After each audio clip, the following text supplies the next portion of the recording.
Hello everybody, welcome back to Frontier Mentality. You will be seeing this on Thanksgiving Day, so happy Thanksgiving Day to everybody. So let's get into this. Of course, we've got broccoli and cauliflower up here. Underneath it, you can see some butterhead lettuce coming up from where it reseeded itself. We got butterhead lettuce right here coming up.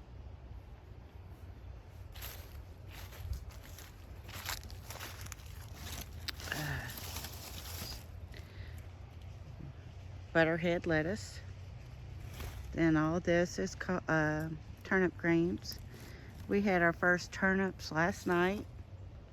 Roasted them in the oven. They were marvelous. Alright. Get down here to the 3 rows of kale. Back row over there beside the pots, which are peach trees. More turnip greens.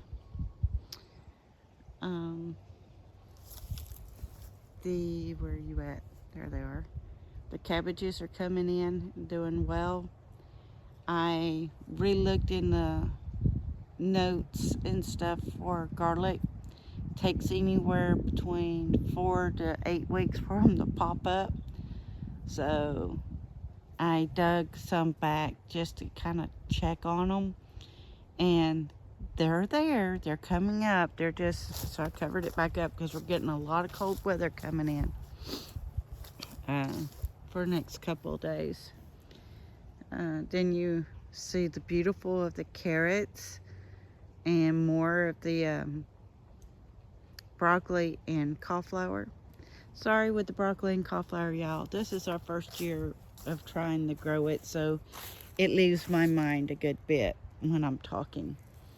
And then the kale where we had cut from the last deep freeze we had. You can see it all came back nice. We still have a few beets in there. And yeah. And the onions are doing great.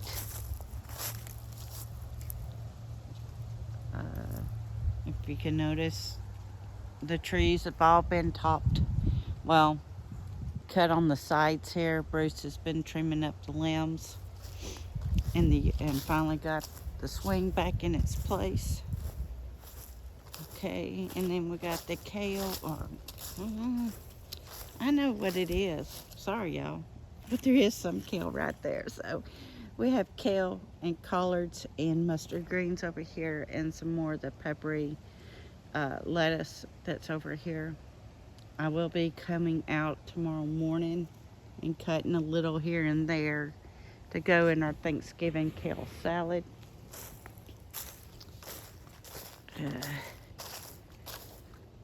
Look at the swing. The trees are gone. The mess is gone. So, let's see.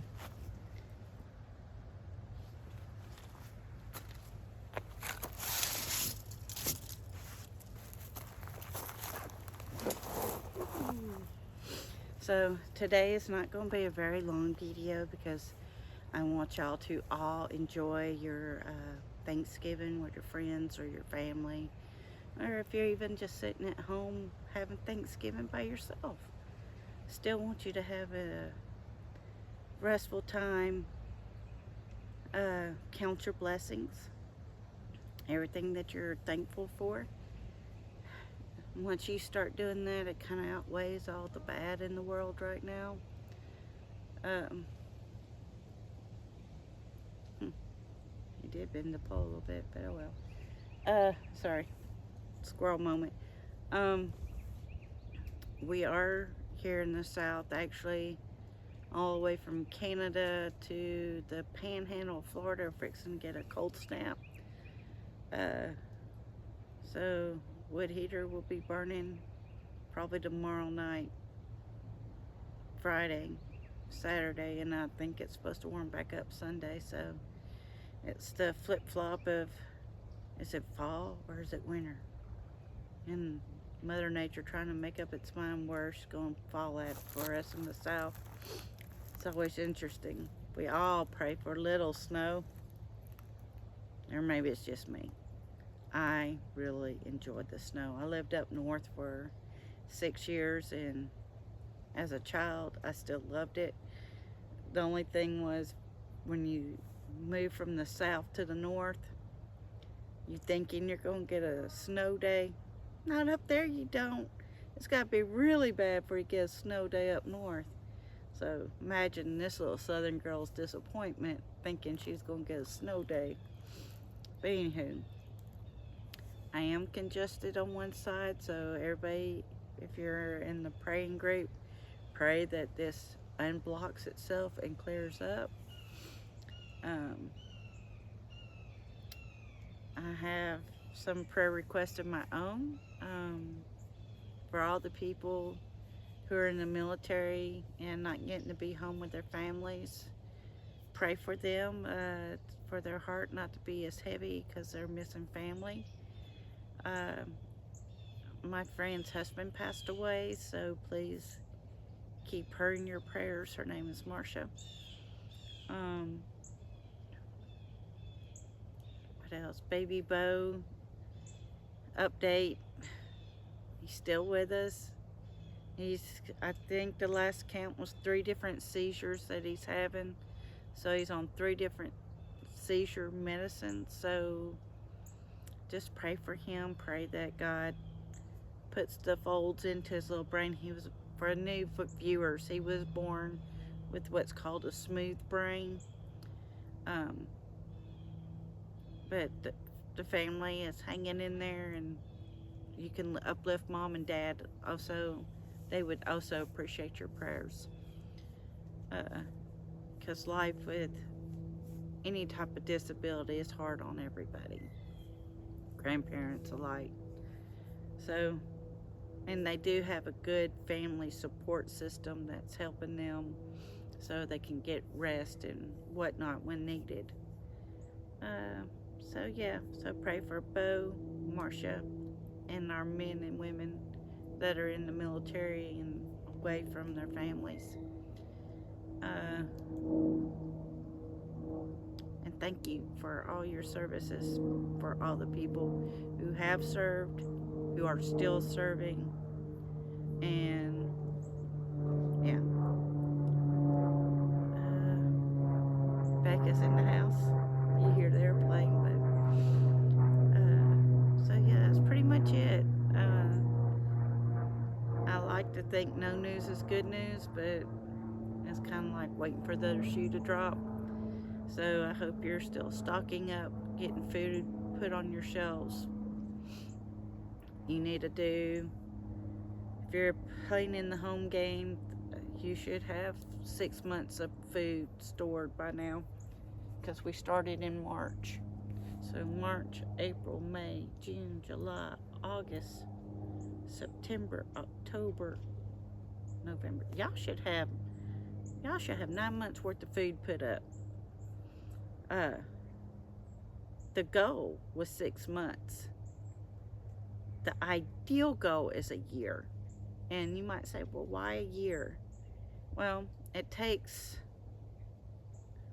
a good majority of the summer and fall gardening to build your food supply back up for the next year. That 6 months is a cushion in case you have a failed crop. And it doesn't mean the whole crop's gone. It just means it didn't do as well as the year before. So you need to continuously put up. Double check all the ingredients. I do know a lot of them now are putting, it was somehow passed, don't know how, but the GMOs that used to be on the packages is now under bioengineering food. So they were able to sneak that back in with all the other garbage they're putting in. So you have to do your research, which is the best soups for to put in your body. Vegetables are pretty much vegetables, but when you're getting into some stuff, you gotta be mindful of what you put in your body. Turkey is gonna be out on sale because a lot of people eat turkey for Christmas as well. I might go ahead and show you how I make my delicious turkey. It's never dry. No, it's not smoked. No, it's not deep fried. I do bake it in the oven. I peel 4 or 5 oranges, and I squish them to where their little cells pop, and I stuff my bird with it. And no, your turkey will never taste like oranges or anything like that. The juices bust out the orange. Bird soaks it up. Even your white meat is juicy. So there's your tip. If some of you are cooking a later Thanksgiving dinner, or save it for your Christmas dinner, for those who do Christmas. Alright, everybody, please stay safe. Please get ready and please get prepared. Frontier Mentality signing out.